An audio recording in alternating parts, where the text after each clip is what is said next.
Good evening and welcome to Saturday Review, where we take you through some of the stories that trended during the week. I am Efe Owamaka, and a happy International Youth Day to all our dear Nigerian youths. You're welcome to Saturday Review. Now, the news of the day, we have that Speaker Tajuddin Abbas has commended President Bola Ahmed Tinubu for identifying young talents in the formation of his government by nominating several of them, both male and female, to be part of the Federal Executive Council, in order to prioritize the young population and issues affecting them as part of its legislative agenda. He assures that under his leadership, the House would come up with legislation that would create jobs as well as harness skills and talents of the teeming youth population. Still on news of the day, respect for fundamental rights of all citizens of state parties and the African Continental Free Trade Agreement must be strictly observed for the success of the project. Participants at the just concluded African Bar Association conference canvassed this point of view in Pretoria, South Africa. Dele Atumbi of our Judiciary Desk reports. Role in the regulation of human interactions in order to ensure peaceful coexistence in this society. The observance of the rights of the people who will be interfacing in the course of the implementation of the African Single Market reverberate that will be participating in the project. The conference places premium on observance of the rights of the entire workforce in the Continental Single Market. Respect for the fundamental rights of all parties in the African Continental Free Trade Agreement will place the project on a better pedestal in the world markets. For the African Continental Free Trade Agreement to work, there has to be a conducive condition for freedom of association, freedom of expression, freedom of assembly, and so on and so forth. And a crisis situation, a conflict situation will certainly not allow these things to work. And talking about military interventions and coups and its effect on after, business is better done in a secure, sedate environment. And definitely coups are an antidote to security. When a military government takes place, what happens first of all is that it could probably disclaim all the agreements the previous government has entered into, and there will be no respect for that agreement. And the solution governments are not consultative. They are totalitarian and arbitrary. No matter how much of a strong man a military takes it is, his government is ultimately fragile or still not going to be there. When are we going to have the next military coup that's going to take this government out of place? And when it's taken out of place, what will be the fate of this agreement that we have signed with them? So all this puts together creates an atmosphere of uncertainty and insecurity, which will make it impossible or more difficult for agreements like the African Continental Free Trade Agreement to be fully implemented. The conference is of the view that African Union should evolve Continental Airline to facilitate transportation among state parties. The participants called for political will to mainstream the African continent and single market and currency. From Pretoria, Dele Atumbi, NTA. Meanwhile, the Nigerian embassy in Niamey, Niger Republic, has countered viral videos making the rounds that the embassy was touched by angry protesters in Niamey. In a statement signed by Litsi Awalu on behalf of the Nigerian ambassador to that country, says that though the protesters had tried to gain access to the embassy sometime last month, but the Nigerian military and police authorities promptly foiled the attempt. The release, however, added that the embassy advised Nigerians to disregard such videos as they are nothing but fake. Still on news of the day, the acting Inspector General of Police, Kayode Betokun, on behalf of the Nigerian Police Force, congratulates Ms. Wakama on her retirement from the Nigerian Television Authority, NTA, after 36 years of dedicated service. In a statement, the police chief describes Mrs. Wakama as a committed and diligent broadcaster with her exemplary leadership as the general manager NTA Biokota, which has left an indelible mark on the broadcasting industry and the nation as a whole. Her steadfast dedication, professionalism, and her unwavering commitment to upholding the values of integrity and excellence have set a shining example for all. Similarly, the acting IGP is also pleased to acknowledge and celebrate Mrs. Wakama's well-deserved conferment as a chieftaincy title by the Olowu of Ugu, His Royal Majesty Oba Professor Saka Delola. This recognition, the acting IGP says, is a testament to her outstanding contributions to both the media industry and the country at large. And now to the review proper. During the week, we have that a Presidential Committee on Fiscal Policy and Tax Reforms was set up a month ago has been inaugurated. At the inauguration in the State House, President Bola Tinubu says this is part of steps to revamp the country's economy and a means to improve the lives of Nigerians. State House correspondent Musbaud and Wahab reports. Largest on the continent, yet at a low ebb of its potential, Nigeria's economy is paradoxically struggling for survival amidst a soaring debt profile. Debt habit begin to consume an ever greater portion of government already meager revenues. Here is an administration that promises to end the vicious cycle. Apart from the earlier steps such as subsidy removal and harmonization of the multiple exchange rates, all aimed at encouraging investments and economic growth, the current government is empowering this committee to inject new ideas into its economy. The mandate is on a tripod of fiscal governance, tax reforms, and growth facilitation. Our aim is to transform the tax system to support sustainable development, while at the same time achieving a minimum of 18% tax to GDP ratio within the next 3 years. In order to ensure seamless implementation, the committee shall be empowered not merely to make recommendations, but also provide practical support in the execution and delivery of the recommended changes. Multiplicity of revenue collection agencies, high cost of revenue administration, and excessive burden of compliance on ordinary taxpayers, among others, are also areas of consideration. We cannot continue to tax poverty where we should be promoting prosperity. We should no longer tax investment or production, but focus on returns, incomes, and consumption.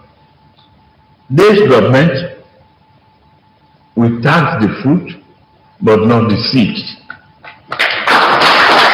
And the committee, chaired by a world-class expert on economic matters, Taiwo Oyedele, with members from across public and private sectors, promises a comprehensive and long-term focused approach.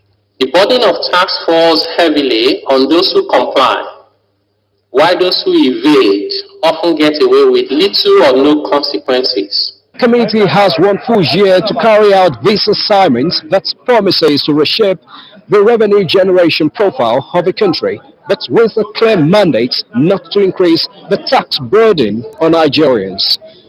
From the State House, Musbah and Wahab, NT News. Away from review of stories, let's now go on a short break and we'll be right back after this timeout to join us again. Jackpot of the week. Place bets and hits the jackpot. Log into the WinXBet account. Click on the Take Part button. Place bets and take part in the jackpot draw. Feel like a winner with WinXBet. Use promo code to get a bonus on your first deposit. TRS Promotions, in collaboration with Ratau Lagos State Council and Lagos State Sports Commission, presents. Hello, Chinedu. I think you did every time you get a boss, you have to play draft. Every time you and Sadiq, now soon are going to disturb me for backyard.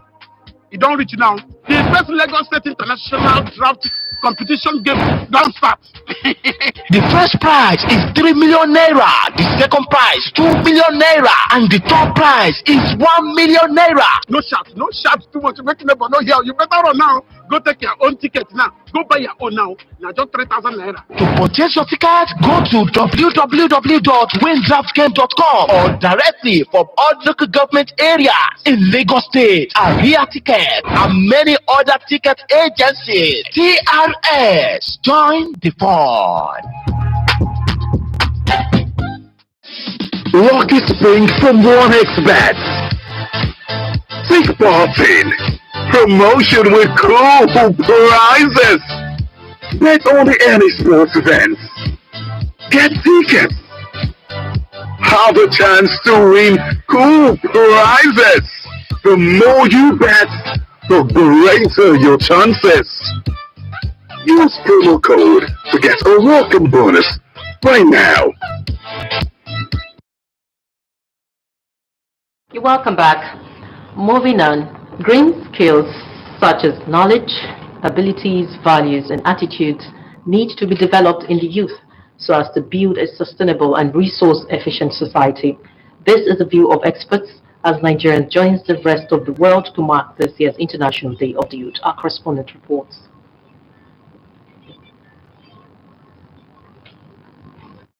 Global statistics, there are 1.2 billion young people that make up 16% of the global population. Achieving sustainable development goals that make up the 2030 agenda will depend on the development of green skills of this young population. Youths can be a positive force for development if and when provided with the knowledge and opportunities they need to thrive, especially as the world embarks on a transit to environmentally sustainable climate-friendly policies. Parents have much role to play in all this to change attitudes in making sure that we sustain the environment, because environment sustainability is key globally now when we're talking about global change, warming. The rate at which knowledge is multiplying is going at dissipying pace. So you need that continuous self-education ability to keep learning in order to keep pace. Technical knowledge and skills that enable the effective utilization of green technologies is of great relevance to young people and the society at large. Young people really need to prepare for the now and the future. So things like perfecting their ICT skills and looking at things that relate to the environment, its protection. This year's International Youth Day, with the theme Green Skills for Youths Towards a Sustainable World, is a call for everyone to join the efforts of the United Nations and help it to achieve its sustainable development goals. From the public and private sector need to invest in developing these skills. And I believe that Nigeria, with the kind of huge and growing population, even in food as well, because agriculture is the biggest thing. We have a lot of mouths to feed, so there's a huge supply chain in that area. But once they are empowered, they will use their skill to do something, and in the future to help Nigeria and Africa and the world at large. The International Youth Day is observed annually every 12th of August with the goal of raising awareness on different concerns affecting young people across. All right, still on the celebration of International Youth Day, we have a youth advocate with us. He is the president of Vigo Youth Foundation. He goes by the name Prince Justice Ikete. You're welcome to Saturday Review. Thank you very much. Good evening, my dear sister. And happy International Youth Day. Thank you, and you too. All right, a lot of people pride themselves as youths. For instance, a teenager who is privileged to be in university prides himself as a youth, or even older people still boast of being a youth in their 60s or 70s. How can you tell us who is actually a youth according to the Nigeria Youth Charter? Well, youth is a thing of mindset. You can see a child of 10 years. He or she has a very strong mentality. But according to the Youth Charter, it said youth is between 15 to 35. Okay. All right. Nigerian youths are no doubt very resilient and they account for a greater percentage of the Nigerian population. Do you are aware of their environment?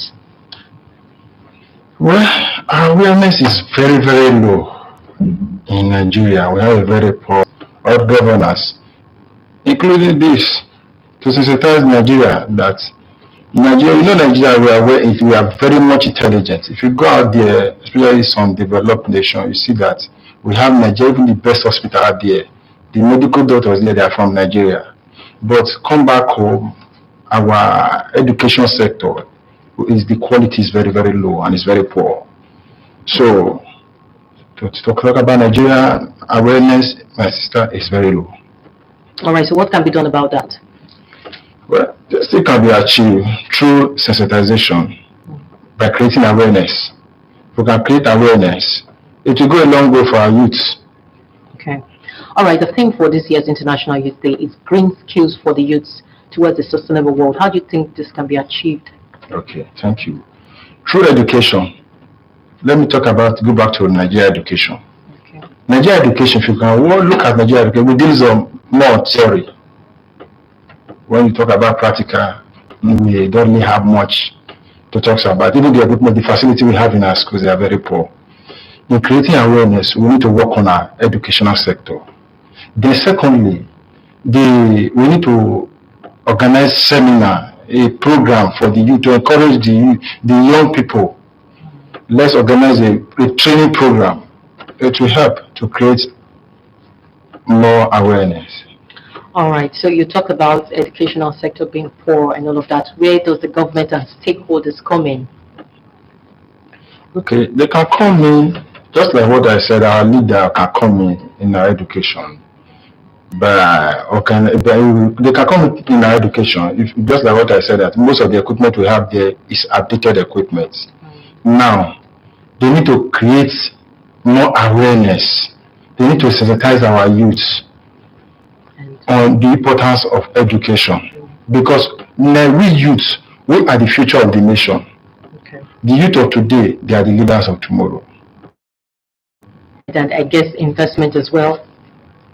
What do you think of investment in the education sector? Do you think the government should do more, stakeholders as well? Yes, I think there is need to do more in our education. Just like what I said, Nigeria, if we go across the world, we owe the most intelligent young men in Nigeria. I will plead with the banks and some of these big organizations to encourage our youth by organizing seminar. If there's a way they can do it to make it easy for the youth to even their tuition fee, they can reduce, they can subsidize for the youth. All right, now the acquisition of green skills such as the knowledge, abilities, and values, what impacts do you think will have on this will have on the society? Well, today, if you go to every Nigerian's house, you see that some people go to bed without food because of if you go to market today, food are expensive. The impact it can make, it will create job opportunity. There will be enough food. Okay. People can go to bed not with empty stomach anymore, with food. If today we have we just like today now you plant a palm tree. In future, you are expecting a palm oil.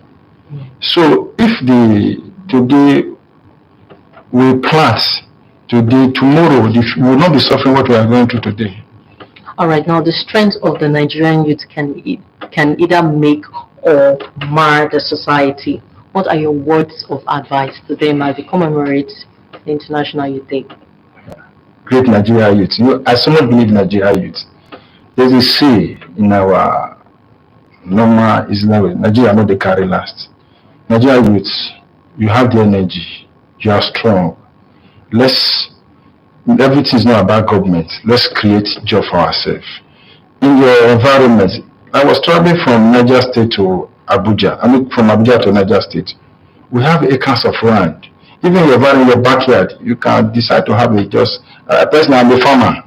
I'm a marine engineer. They say I'm a farmer. I have farm. If you go to Abuja, I have a farm. Here in Lagos, I have farm. So I urge you, let's make the future green by you activating your God gifts. That is my advice for Nigeria. Okay, now let's talk about what is trending, the Japa syndrome, and a lot of youths are involved in this. What's your take on that? Do you support youths going for greener pastures, or they should just stay back and develop the country, keep their hope alive? My dream, what I always tell people, I need that Nigeria that everyone will always be proud of. I so much believe in Nigeria. I am not going anywhere. We did here. So I will encourage you, don't jackba. The place you are going, it was like Nigeria yesterday. The people, they remain in their land to develop their country. So please, let's stay here. This is our country. This is the only country we have. There is hope for our country, Nigeria. Thank you so much, Prince Justice Ikita, President of VGORF Youth Association, Youth Foundation, sorry. Thank you so much for coming on Saturday Review. All right, up next is Sports Update with Peter Oibo.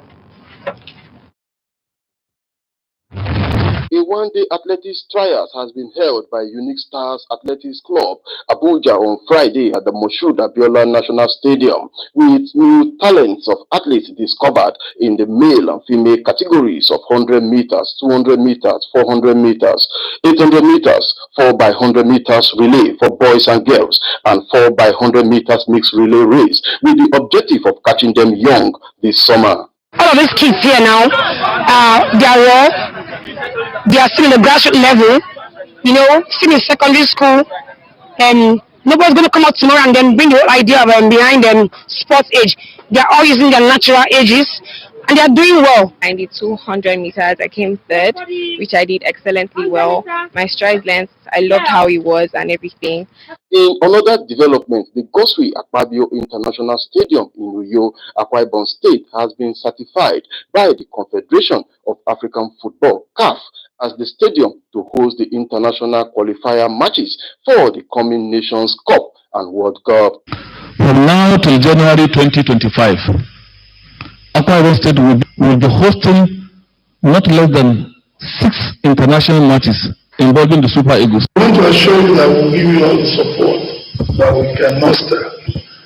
Meanwhile, ahead of CAF Confederation Cup preliminary engagement and Nigeria Premier League 2023-2024 kickoff, the management of Bende Insurance Football Club of Benin and the Edo Queens FC have organized a one-day seminar on new football rules for their players and officials. And finally, in today's features of the new Premier League season, Arsenal will face Nottingham Forest, while newly promoted Sheffield United will face Crystal Palace as Luton Town travel to Brighton. West Ham will face Baltimore, Everton face Fulham, while Newcastle and Aston Villa will slug it out. With sports update, Peter Oibo, NTA News. All right, that concludes Saturday Review on NTA Lagos Channel 10. Thank you for your time. I am S.A. Owomaka. Do have a pleasant weekend.